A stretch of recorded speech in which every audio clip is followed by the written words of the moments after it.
On Australia's National Day, thousands protested across the country, renewing calls to change the date. The 26th of January marks the arrival of the British fleet in Sydney Harbour in 1788. But for these people, it's known as Invasion Day and symbolises the destruction of their cultures by European settlers. Until we start getting justice and start seeing change in this country, we will not stop. This will be continuous. We no longer call it Australia Day, it is now Invasion Day. Always was and always will be Invasion Day.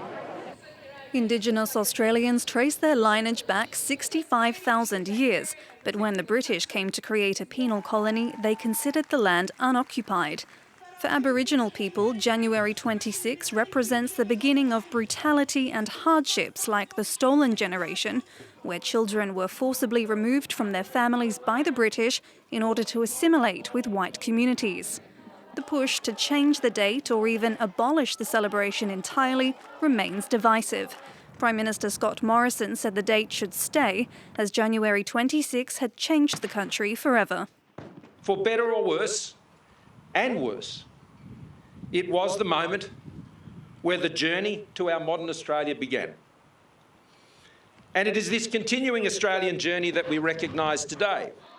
Indigenous Australians are often caught in cycles of poverty, with soaring incarceration rates and a life expectancy about 8 years lower than the national average.